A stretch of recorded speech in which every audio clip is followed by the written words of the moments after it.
Olá pessoal, sejam bem-vindos mais uma vez no canal SOS Supervisores, aquele canal que é especializado na liderança de linha de frente.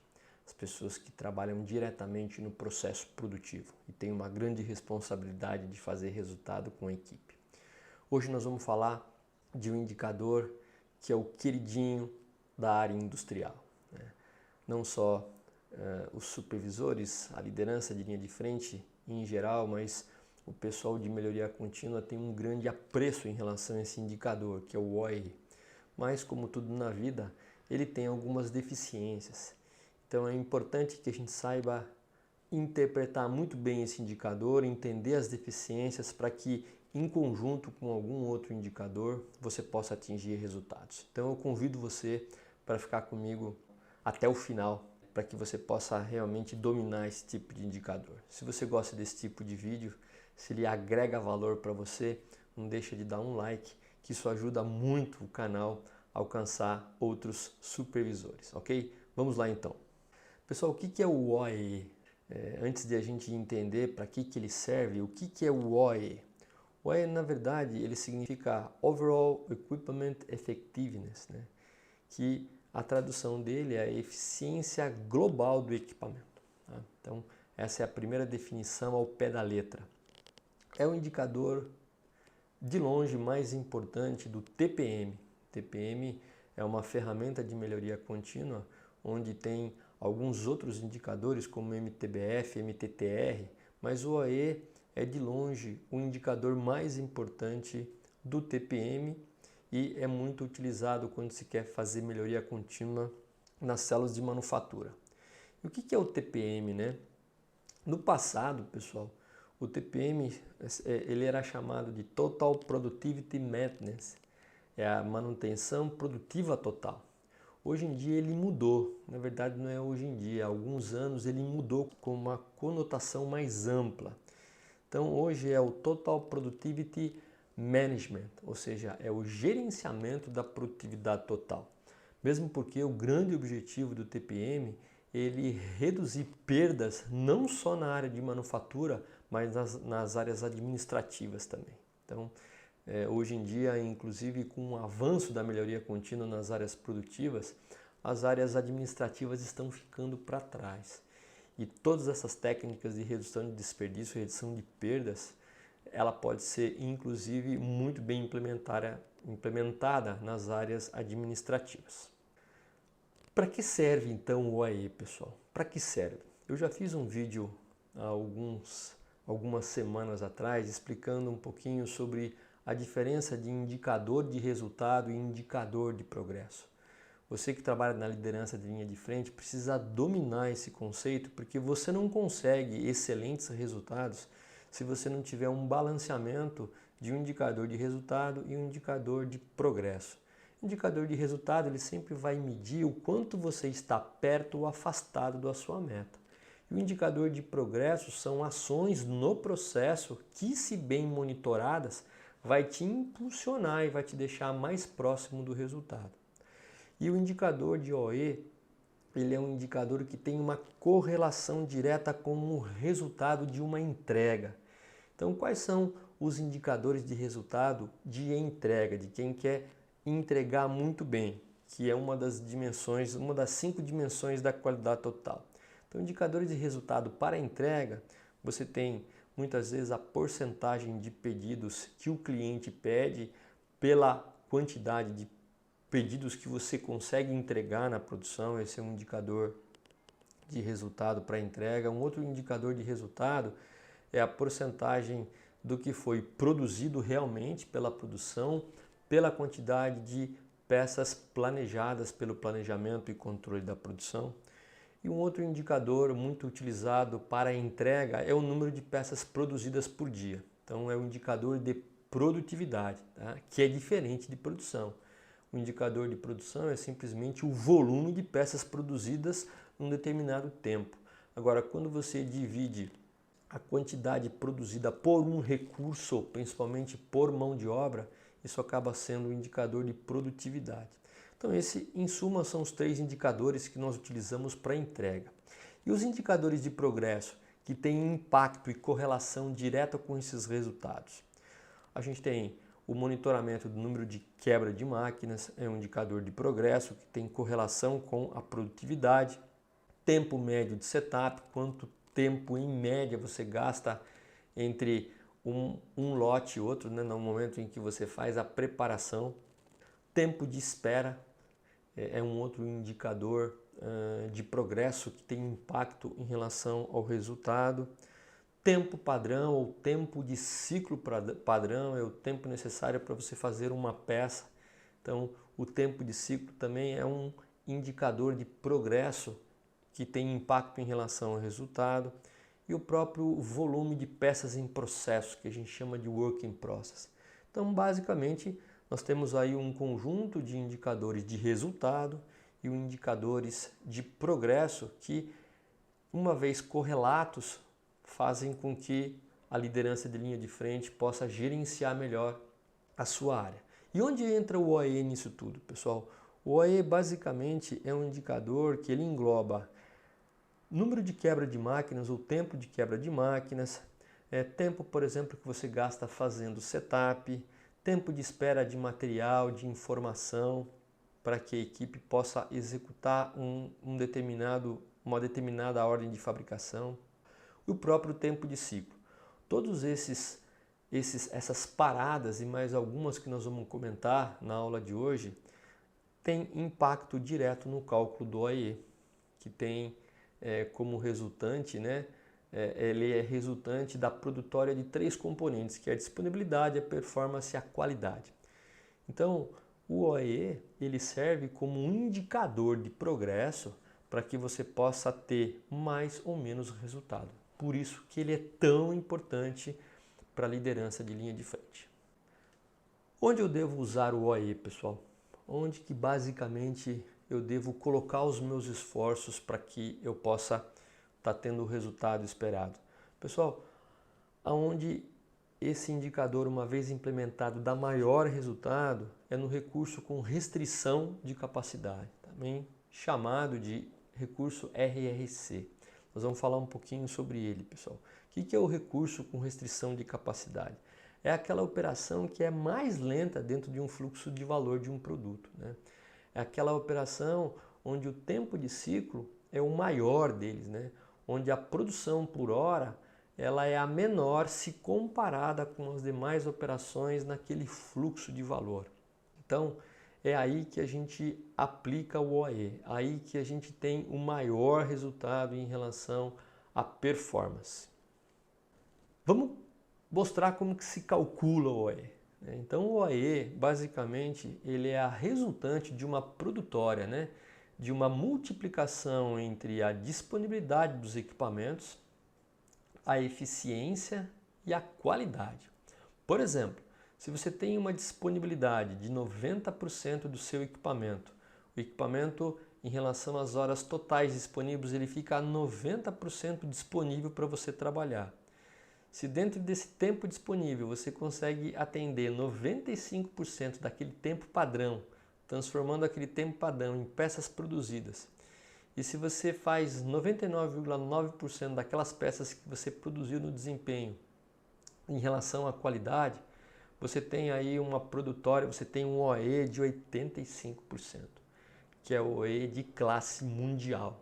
Então, um OE de classe mundial, onde você tem aproximadamente esses valores percentuais em cada componente do OE e atinge um valor próximo de 85%. Então, é um desafio muito grande para a liderança de linha de frente ter esses valores de disponibilidade, de eficiência e de qualidade, que nós vamos entrar um pouco mais em detalhes ao longo desse vídeo. Como que nós calculamos então a disponibilidade, que é a primeira componente das 3 utilizadas para o cálculo de OE? Então nós temos aqui essa planilha utilizada no TPM, onde nos mostra as 16 maiores perdas da indústria. Tá? Então, se nós temos locais onde é possível observar as perdas, aqui está um quadro onde você pode ver detalhadamente. Nós vamos se ater hoje em relação a essa primeira porção de perdas, né? que a gente vai observar perdas relativas à disponibilidade, à eficiência e aos produtos que têm impacto direto no OE. Como nós estamos avaliando o cálculo da disponibilidade, nós vamos utilizar essas primeiras 4 perdas, né? Nós vamos analisar o cálculo de quando existe a perda por falha do equipamento, ou por quebra no equipamento. Ainda dentro da disponibilidade entram perdas por setup ou ajustes durante o processo, perdas por ferramentas, ou seja, por falta de ferramenta ou por afiação de ferramenta, onde você precisa parar o equipamento para poder fazer a substituição, e perda por acionamento inicial ou startup de turno, é aquela perda que você perde no início de turno, bem como aquela perda que acontece no final do turno. Então essas são as 4 perdas principais que entram na componente de disponibilidade. O que medir então, pessoal, em relação à disponibilidade? Eu vou geralmente medir a quantidade de horas disponíveis que eu tenho por turno, menos aquelas paradas programadas que eu tenho que retirar e menos as paradas que não são programadas, mas acontecem por falta de ineficiência. Então é isso que nós vamos medir quando a gente calcula a disponibilidade, ok? Vamos dar um exemplo então em relação ao cálculo de disponibilidade, né, que é o que nós estamos estudando nesse momento. Bom, já sabemos então a definição e um exemplo é a disponibilidade total de um turno. Vamos imaginar nesse exemplo que nós estamos dando que a disponibilidade total de um turno são 8 horas menos meia hora de almoço, né, que é um valor programado. Então, se você tem 8 horas menos meia hora de almoço, que é uma parada programada, você tem uma disponibilidade aí de 7,5 horas em relação a um turno. Vamos dizer que tivemos algumas ocorrências nesse turno, onde tivemos aí 2 horas de máquina parada por manutenção, 1 hora parada por setup e meia hora parada aguardando ferramentas. Então nós tivemos 3 horas,5 de paradas não programadas, não estavam programadas essas horas. Então como que eu calculo a disponibilidade, né? Que seria a disponibilidade parcial de um turno? Aquelas 7 horas e meia, né, que veio aqui de cima, 8 menos meia hora, menos a quantidade de horas paradas que eu tive que não tinham sido programadas, né, que ocorreram devido à minha ineficiência. Então, se eu tenho 7 horas e meia disponível menos 3 horas e meia de parada, e dividido por 7 horas e meia, eu tenho aí a minha porcentagem de disponibilidade do equipamento, que seria 53,3%. Então, aqui é o valor de disponibilidade. Então, aqui é um exemplo que como você deve calcular ao longo de um turno para que você encontre a disponibilidade do seu equipamento. Vamos então calcular agora a eficiência, pessoal. Então nós temos um quadrinho aqui, onde para melhorar a eficiência nós vamos observar o que é as perdas por pequenas paradas ou pequenas ociosidades. Ao longo do turno, pessoal, acontecem algumas paradas, algumas pequenas paradas que muitas vezes são imperceptíveis, também chamadas de paradas crônicas, porque acontecem muitas vezes, mas ocultas.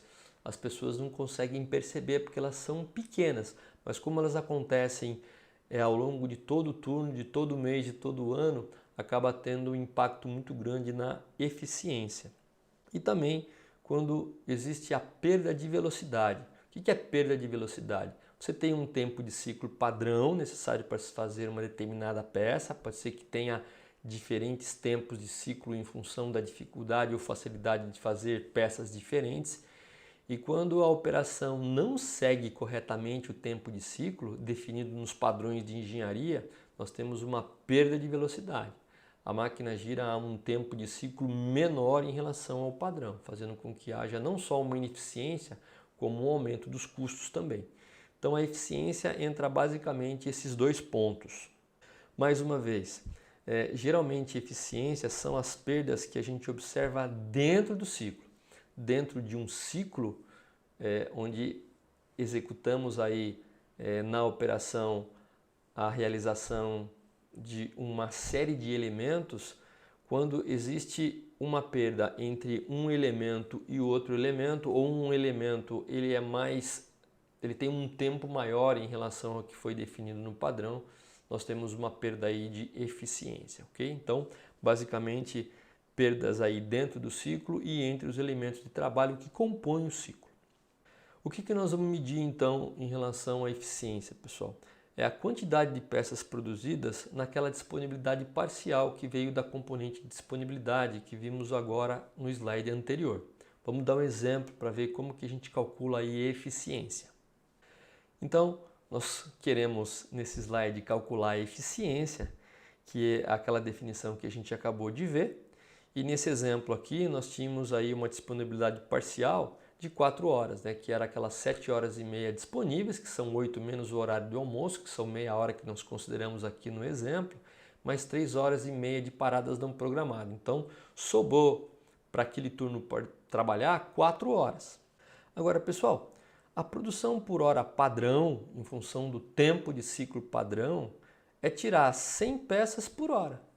Portanto, se sobraram aqui 4 horas, né, da disponibilidade de máquina, o objetivo, né, a produção objetivo seria o quê? As 100 peças por hora, que é o meu padrão, vezes 4, 400. Então, a minha expectativa em relação a essas 4 horas, seriam produzirmos 400 horas.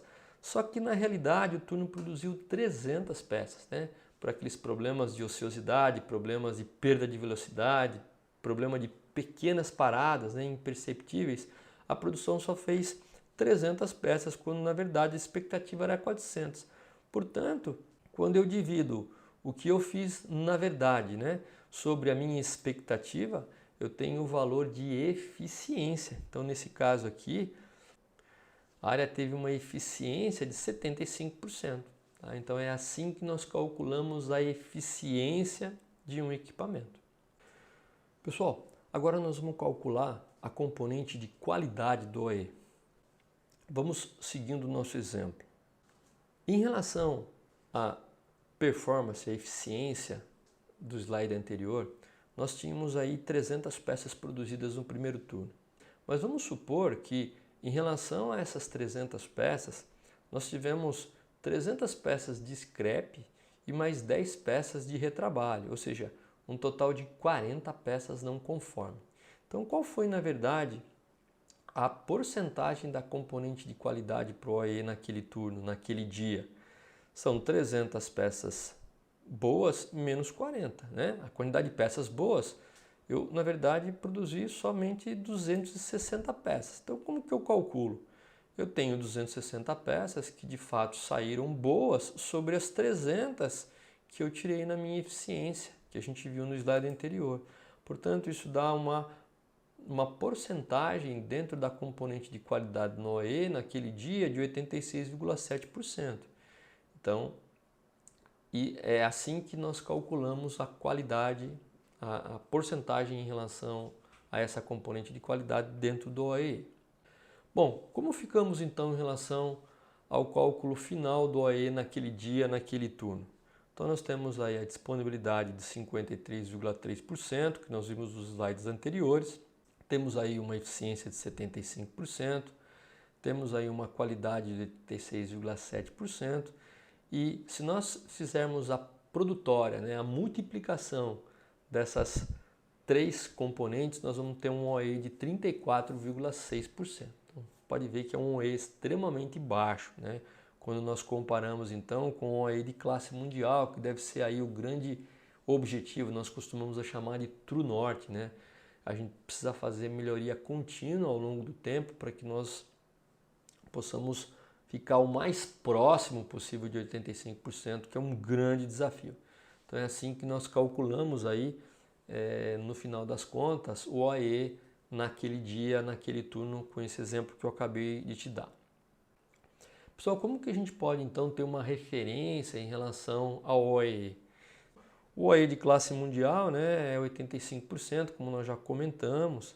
Um OE típico aí, ele fica aí na casa aí de 60%.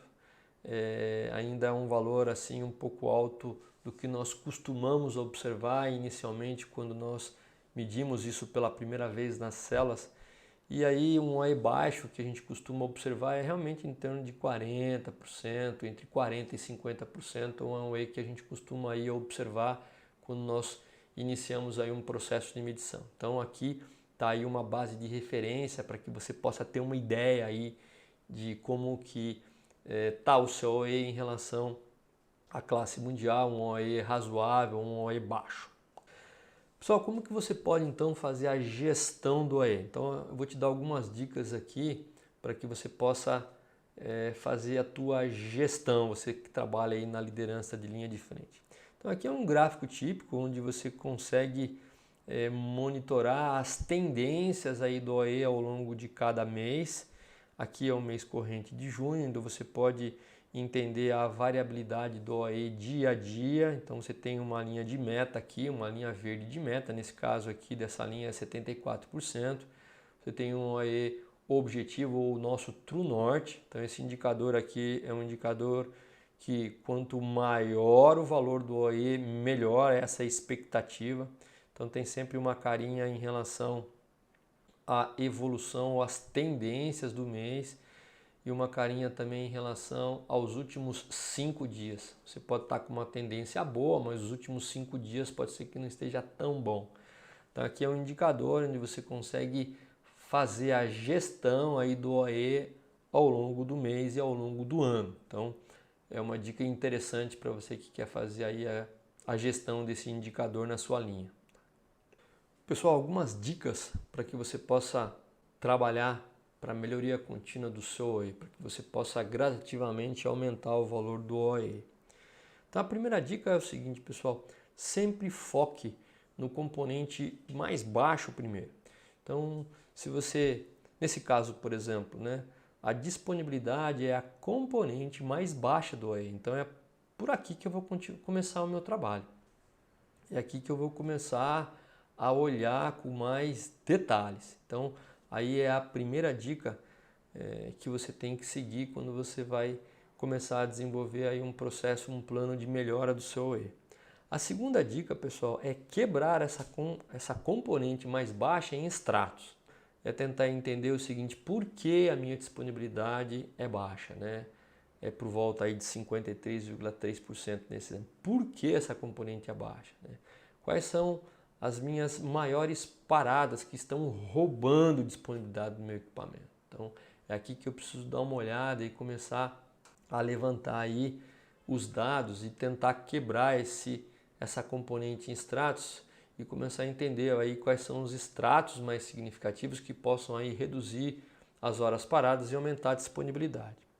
A terceira dica que eu dou aí à liderança de linha de frente, que recebe uma grande pressão diariamente, é que faça o maior esforço com a equipe para que tenha aí no mínimo 95% em relação à eficiência, que é esse segundo componente.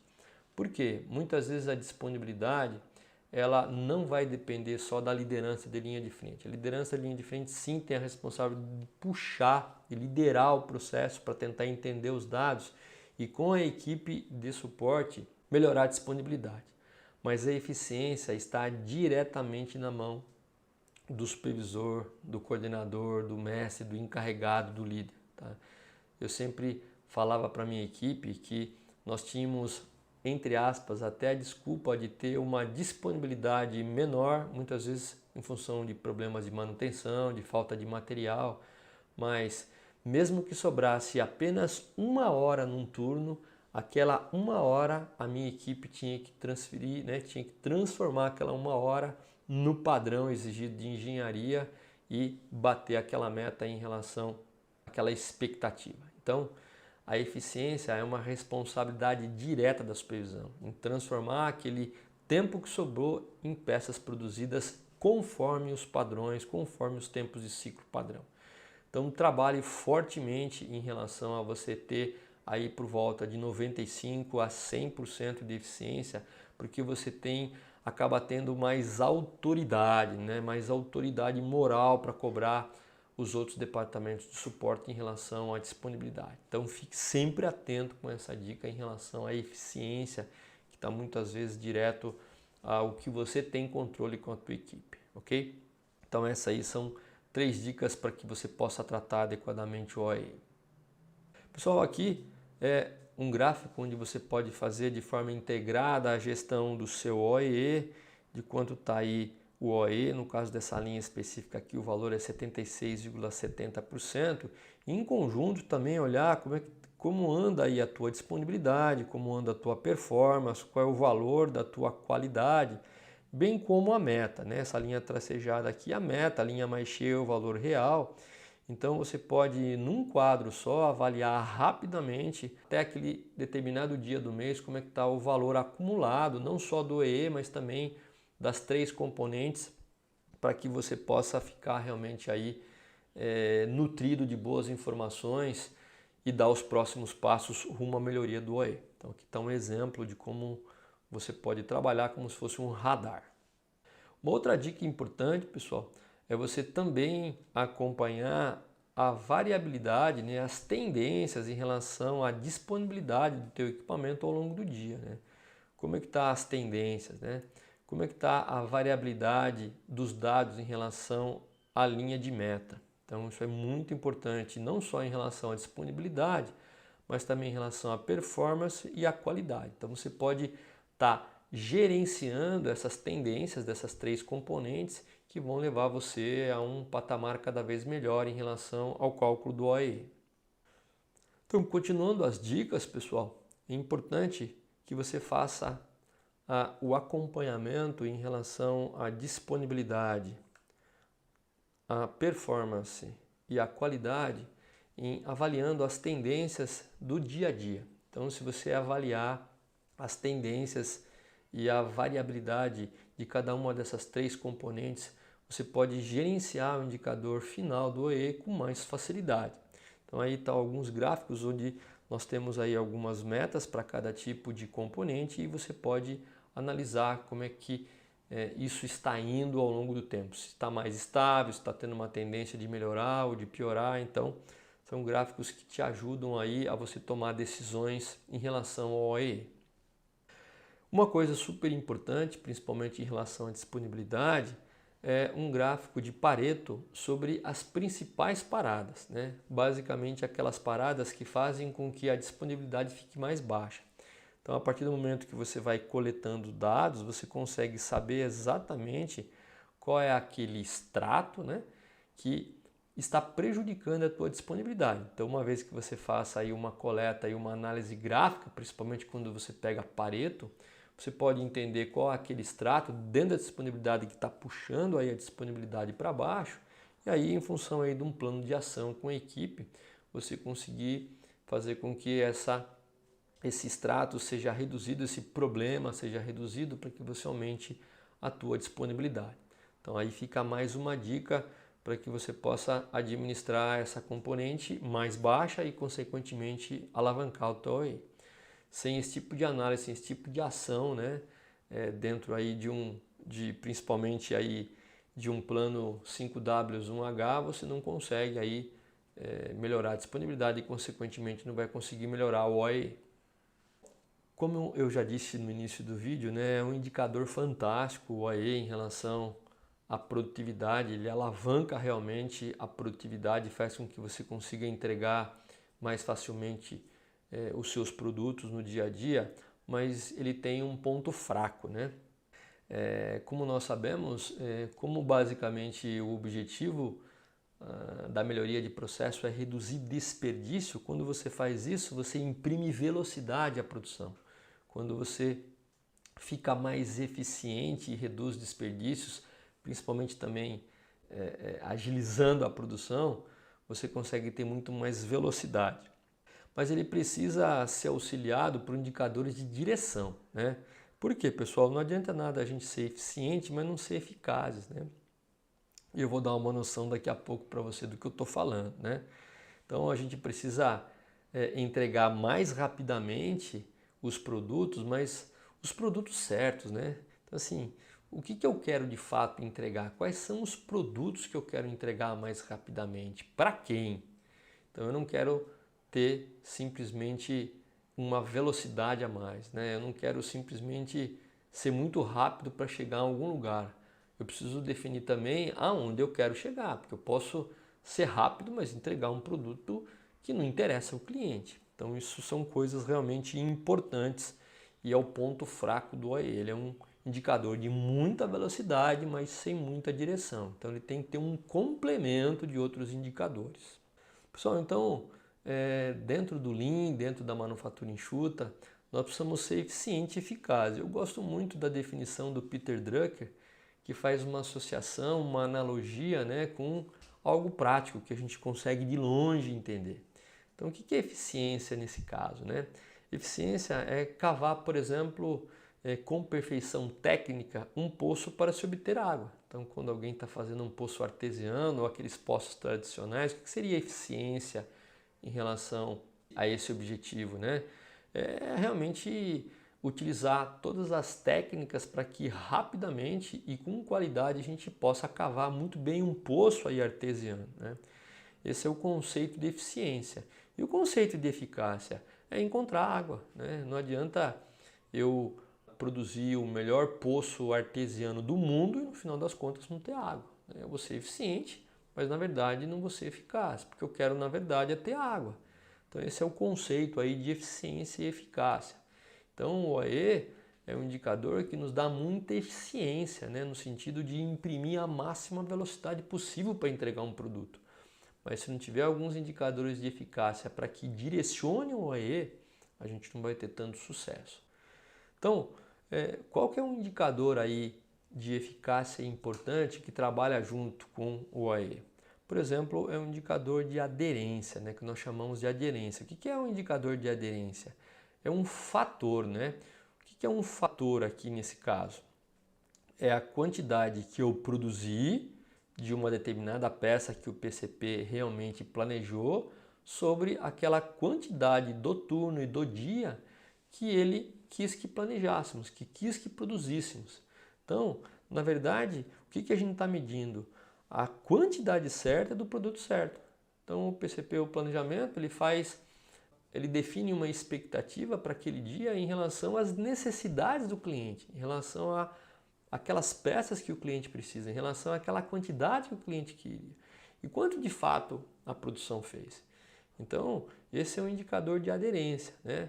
O quanto que foi produzido daquelas peças naquela quantidade, né? Sobre realmente aquilo que se tinha expectativa, que é o que o cliente quer. Então, nós chamamos isso de aderência.